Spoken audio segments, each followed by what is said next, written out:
એક યાદ રાખવા જેવી બાબત જોઈએ. સામાન્ય વર્ષ માટે વર્ષનો પ્રથમ દિવસ એ જ વર્ષનો અંતિમ દિવસ હોય. એટલે કે વર્ષની શરૂઆત જે વારે થઈ હોય અંતિમ દિવસે પણ એનો એ જ વાર હોય. ધારો કે વર્ષની શરૂઆત સોમવારથી થઈ છે તો આ વર્ષનો છેલ્લો દિવસ પણ તમને સોમવાર મળે. અને બીજા શબ્દોમાં જોઈએ તો 1 જાન્યુઆરીએ જો સોમવાર હોય તો 31 ડિસેમ્બરે પણ સોમવાર જ મળે. આના ઉપરથી આપણે એવું કહી શકીએ કે આવતા વર્ષની શરૂઆત બીજા દિવસે થાય. આવતા વર્ષની શરૂઆત એના બીજા દિવસે થાય.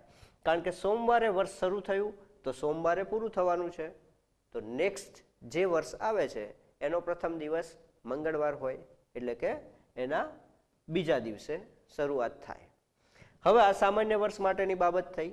જો એ લીપ વર્ષ હોય તો લીપ વર્ષ માટે વર્ષનો અંતિમ દિવસ એ વર્ષના પ્રથમ દિવસ પછીનો એક દિવસ હોય.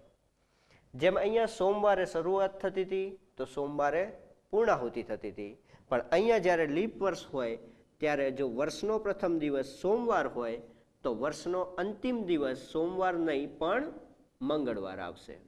એટલે કે પ્રથમ દિવસ પછીનો એક દિવસ આવશે. તો આપણે અહીંયા એવું કહી શકીએ કે એના પછીનું વર્ષ ક્યારે શરૂઆત થાય તો જો આ વર્ષની લીપ વર્ષની શરૂઆત સોમવારથી થઈ હોય તો પૂર્ણાહુતિ મંગળવારે થાય અને નવા વર્ષની શરૂઆત બુધવારે થાય. બરાબર છે? સમજી ગયા હવે કે સામાન્ય વર્ષ માટે નવા વર્ષની શરૂઆત એક દિવસ પછી અને લીપ વર્ષ માટે નવા વર્ષની શરૂઆત 2 દિવસ પછી. સોમવારની જગ્યાએ મંગળવારે પૂરું થાય અને બુધવારે નવું વર્ષ ચાલુ થાય. મિત્રો, કેટલાક અગત્યના પ્રશ્નો છે કે જેને આપણે ખ્યાલમાં રાખવાના છે. એવો એક પ્રશ્ન છે કે કોઈ પણ અઠવાડિયાનો પ્રથમ દિવસ કયો? કોઈ પણ અઠવાડિયું શરૂ થાય, આપણી પાસે 7 દિવસ છે અને 7 વાર છે, તો અઠવાડિયાનો ખરેખર પ્રથમ દિવસ કયો એ આપણે જાણવું પડે. અઠવાડિયાનો પ્રથમ દિવસ એનો મતલબ કે જ્યારે વર્ષની શરૂઆત થઈ હશે, જ્યારથી આ વર્ષ, જેમ કે આપણે એમ કહીએ છીએ કે અત્યારે ઈસવીસન 1976, 1700, 1755, 2000, તો આ જે વર્ષ અત્યારે પહોંચ્યા છે, જ્યારે શરૂઆત થઈ હશે ત્યારે પ્રથમ દિવસ કયો હશે એ જ અઠવાડિયાનો પ્રથમ દિવસ હોય. અને આમ તો સીધું જ છે, પણ આપણે એવું કહી શકીએ કે 1 તારીખ હશે, પહેલો જ મહિનો હશે અને પહેલું જ વર્ષ હશે, ત્યારે આ ઈસવીસનની શરૂઆત થઈ હશે. 1 તારીખ, પહેલો મહિનો અને પહેલું વર્ષ.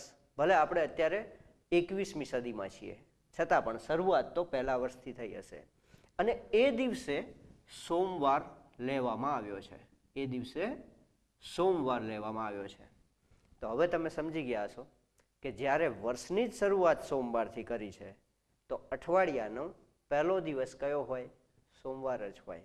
એટલે કે અઠવાડિયાનો પ્રથમ દિવસ હંમેશા યાદ રાખવાનું સોમવારથી શરૂ થાય. એવો જ એક બીજો પ્રશ્ન છે કે આપણા રાષ્ટ્રીય પંચાંગ અથવા કેલેન્ડરનો પ્રથમ માસ કયો? આને આપણે દેશી પંચાંગ પણ કહીએ છીએ અથવા તો ગુજરાતી વર્ષ તરીકે પણ આપણે ઓળખીએ છીએ કે આપણું જે રાષ્ટ્રીય પંચાંગ છે કે જ્યાં જાન્યુઆરી, ફેબ્રુઆરી નહીં પણ કારતક, માગસર, પોષ વગેરે આવે છે.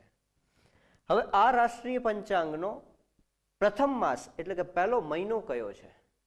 હવે તમને એવું થાય કે જેમ અંગ્રેજી વર્ષની શરૂઆત જાન્યુઆરીથી થાય છે, જાન્યુઆરી, ફેબ્રુઆરી, માર્ચ, એ રીતે આપણે ગુજરાતી માસને યાદ રાખવા માટે શરૂઆત ક્યાંથી કરીએ છીએ?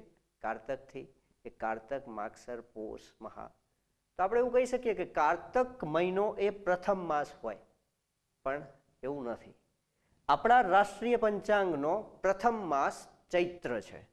આપણા રાષ્ટ્રીય પંચાંગની શરૂઆત ચૈત્ર માસથી થાય છે. ભલે આપણે કારતક માસથી આપણે એને ગોખીએ છીએ, કારતક, માગસર, પોષ, પણ શરૂઆત ચૈત્ર માસથી થાય છે. એટલે કે પ્રથમ માસ ચૈત્ર છે.